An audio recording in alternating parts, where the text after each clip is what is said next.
밀 자급률이 0.5%까지 떨어질 것으로 전망됩니다. 위기의 국산밀을 되살리기 위해 정부가 80년대에 폐지했던 밀수매를 다시 하기로 했습니다. 한 공기업이 운영하는 시설의 인터넷 연결망을 디도스로 공격한 혐의로 20대 사회복무요원이 경찰에 붙잡혔습니다. 청년 노동자들이 여전히 열악한 작업 환경에 노출돼 있고 저임금과 기업 갑질에 시달리고 있습니다. 근로환경과 조건의 개선이 필요하다는 지적입니다. 계속해서 경남 소식 진주에서 전해드립니다. 국산밀의 생산 기반이 무너질 위기를 맞고 있습니다. 올해는 밀 자급률이 0.5%까지 떨어질 것으로 예상되자 정부가 밀 수매를 35년 만에 부활하기로 했습니다. 이준석 기자입니다. 한때 경남의 최대 밀 재배지였고 우리밀 살리기 운동의 근거지였던 합천 초계들. 하지만 지금은 밀밭을 찾아보기도 힘듭니다. 지난 2017년 수확한 밀이 아직 창고에 쌓여 있고 지어봤자 판로가 없기 때문입니다. 올해 국산밀 생산량은 연간 국내 소비량 200만 톤의 0.5%인 1만 톤에 그칠 것으로 전망됩니다. 밀의 생산 기반마저 무너지자 정부가 특단의 대책을 내놨습니다. 올해부터 수매 비축제를 도입하기로 한 겁니다. 밀 정부 수매는 지난 84년 당시 정부가 밀 수입을 자유화하면서 폐지한 이후 35년 만에 부활입니다. 수매한 국산밀은 학교 급식과 군대, 수입밀 가공업체에 공급해 수요를 확대하기로 했습니다. 밀의 중요성을 인식을 하고 공급 측면에서 안정적으로 이제 생산하고 소비할 수 있는 체계를 갖추기 위해서 이번에 수매 제도를 도입을 하게 됐습니다. 농식품부는 수입밀과 경쟁할 수 있는 품질 제고 정책을 함께 추진해 오는 2022년까지 밀 자급률을 9.9%까지 높이겠다는 밀산업 중장기 발전 대책을 발표했습니다. 정부 대책을 환영한 농민들은 국산밀 육성을 위한 법적 기반 마련도 요구했습니다. 밀 산업을 육성할 수 있는 법적인 어떤 근거가 없습니다. 그래서 지금 현재 국회에 계류 중에 있는 국산밀 육성법을 하루속히 통과해서 역대 정부 모두 국산밀 발전 대책을 제시했지만 밀 자급률은 0.5%로 다시 원점입니다. 식량 조건은 한번 무너지면 되살리기 쉽지 않다는 반증인데 정부의 이번 대책이 우리 밀 살리기의 계기가 되길 모두 기대하고 있습니다. MBC 뉴스 이준석입니다. 공기업이 운영하는 시설의 인터넷 연결망에 대해 디도스 공격을 하던 20대 사회복무요원이 경찰의 현행범으로 체포됐습니다. 정영민 기자입니다. 마스크를 쓴 한 남성이 PC방에 들어와 컴퓨터를 사용합니다. 잠시 뒤 PC방 컴퓨터의 인터넷이 끊어지자 손님들이 하나둘 빠져나갑니다. 통신업체 직원이 복구를 했는데도 인터넷 끊김 현상은 보름 넘게 계속됐습니다. 계속 디도스 공격을 받다 보니까 지금 피크 시간에 손님이 20명 이하로 지금 뚝 떨어지는 상태거든요. 사회복무요원 21살 강모 씨는 단골 PC방을 찾아 10여 차례 디도스 공격을 가했습니다. 이후 해당 PC방을 찾아가 디도스 공격을 막아주겠다며 특정 프로그램 설치 대가로 돈을 요구했다가 거절당했습니다. 강 씨는 또 PC방에서 김해도시개발공사가 운영하는 한 시설의 인터넷 연결망에 대해 디도스 공격을 시도하다 PC방 주인의 신고를 받고 출동한 경찰에 현행범으로 체포됐습니다. PC방 총 몇 대 있으세요? 3대 있습니다. 지주 계열소나 건물지 이런 거 간단한 거 그냥 필요한 거 하는. 경찰은 강 씨의 자택을 압수수색하는 한편 유사 범죄가 더 있을 것으로 보고 수사를 확대하고 있습니다. MBC 뉴스 정영민입니다. 고 김용균 씨의 안타까운 죽음 이후 청년 노동자들의 안전권을 보장해줘야 한다는 목소리가 높지만 현장은 녹록치 않습니다. 청년 노동자들은 여전히 안전사고에 노출돼 있을 뿐 아니라 저임금과 기업 갑질에 시달리고 있습니다. 이재경 기자가 취재했습니다. 창원의 한 제조업체에서 일하고 있는 30대 청년 노동자. 쉴 틈 없이 돌아가는 기계 탓에 2시간에 딱 한 번씩만 쉴 수 있습니다. 2시간에 한 번씩 알람이 울립니다. 그 알람이 울리는 순간이 저에게 주어지는 단 10분의 쉬는 시간입니다. 같이 일하던 동료가 손가락을 다쳤지만 제대로 된 조치도 없었습니다.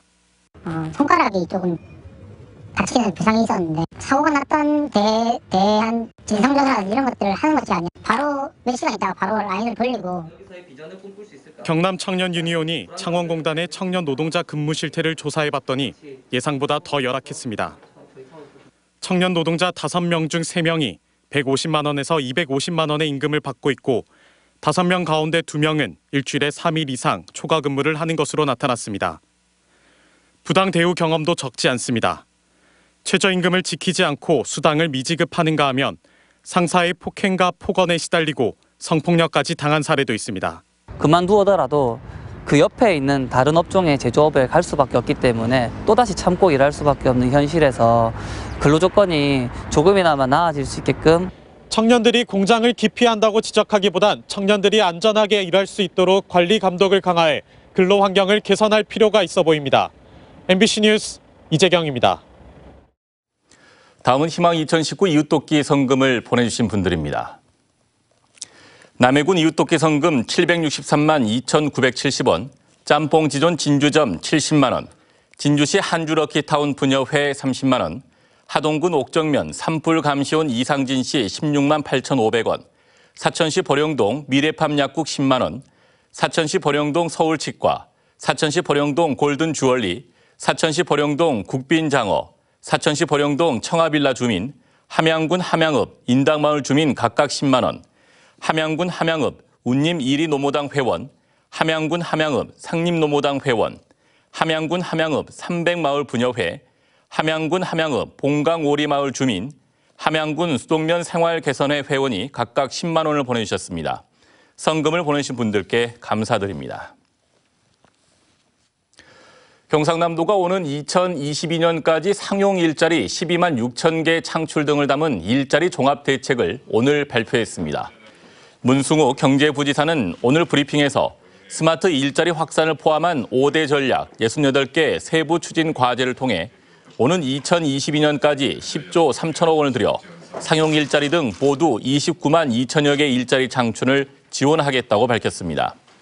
문 부지사는 노사민정 할 것 없이 모두 사회적 대화에 참여해 일자리 창출에 협조해달라고 당부했습니다.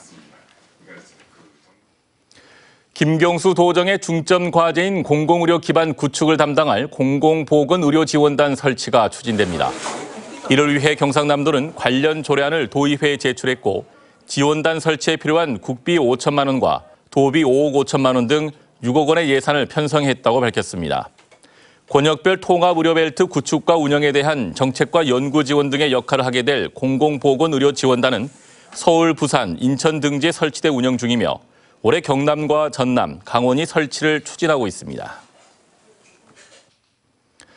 지난달 27일 경상대 병원에서 환자가 의료진을 흉기로 협박한 사건을 MBC가 보도한 것과 관련해 경상대 병원이 이번 사건을 계기로 대책을 강구하기로 했습니다.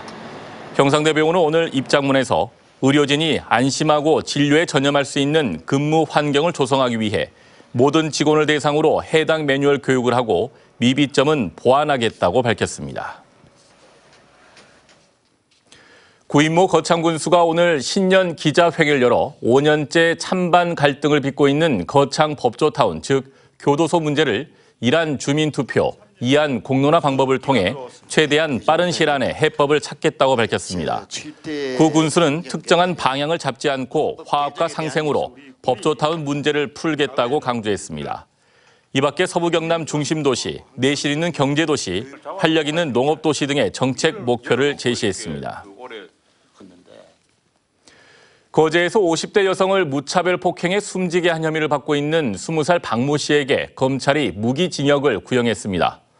검찰은 오늘 창원지법 통영지원 제1형사부 심리로 열린 결심 공판에서 이번 사건은 방식이 잔혹하고 사회적 약자를 대상으로 한 무차별 살인인데다 피해자 유족들로부터 용서받지 못했다며 무기징역을 구형하고 전자발찌 30년 부착명령도 내려달라고 청구했습니다.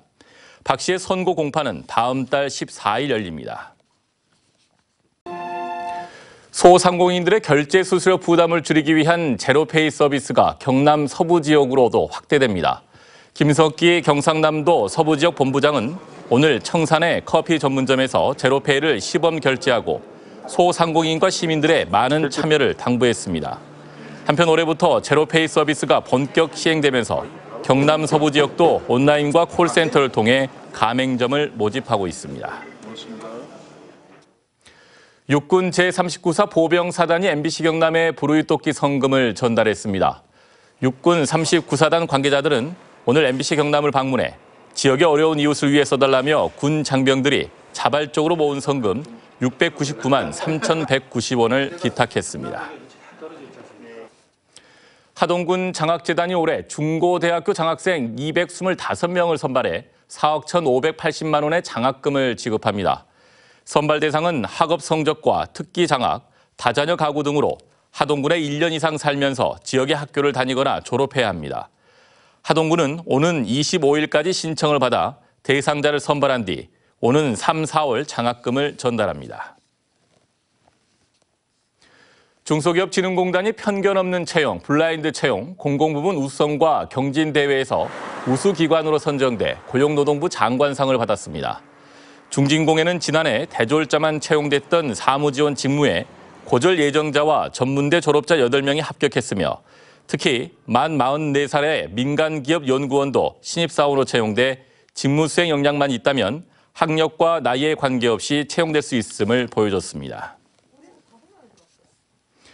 국립농산물품질관리원 경남지원은 경남, 부산, 울산 지역에서 지난 한 해 동안 모두 625건의 농식품 원산지 표시 위반 사례를 적발해 352건은 형사 입건했고 273건에 대해선 과태료를 부과했다고 밝혔습니다. 원산지 위반 품목은 돼지고기가 34.2%로 가장 많았고 배추김치가 24.8%, 콩이 8.3%로 그 뒤를 이었습니다. 한편 농산물품질관리원은 다음 달 1일까지 설 대비 원산지 표시 일제 단속을 벌입니다. 경상남도가 설 명절을 앞두고 공직기강 확립을 위한 특별 점검과 직무 감찰에 돌입했습니다. 오늘부터 감사관을 총괄 반장으로 4개 반 16명의 감찰반을 투입해 설 연휴 마지막 날까지 4주 동안 집중 감찰을 벌입니다. 경상남도는 명절 분위기에 편승한 공직기강 해이 사례와 청탁금지법, 공무원 행동강령 위반 사례 같은 공직기강 전반에 대한 감찰은 물론 체불임금 문제 해결을 위해 일선 지자체 체불임금 신고센터 신고 접수 상황과 처리 대책도 점검하기로 했습니다. 경남교육청은 겨울방학을 활용해 학교 간 공동교육과정과 온라인 공동교육과정을 오는 2월 1일까지 운영합니다. 학생들의 학습권을 보장하고 진로 맞춤형 진학에 도움을 주기 위한 공동교육과정은 단위 학교에서 개설하기 어려운 과목을 여러 학교가 공동으로 개설하거나 온라인으로 수업을 진행하는 것으로 1000여 명의 학생이 참가하고 있습니다. 경남 학생인권 조례의 당사자인 청소년들의 절반 이상은 조례 제정 추진 여부도 모르는 것으로 나타났습니다. 마산 YMCA 창원시 평화인권센터가 지난해 10월부터 2개월 동안 창원에 사는 청소년 365명을 대상으로 조사한 결과 절반이 넘는 59.7%가 학생인권 조례 제정에 대해 모른다고 답했습니다. 하지만 집회자유 보장, 행복 추구 권리 등 조례 항목을 열거한 질문에는 찬성 답변이 90%로 높게 나왔습니다. 지금까지 진주였습니다. 고맙습니다.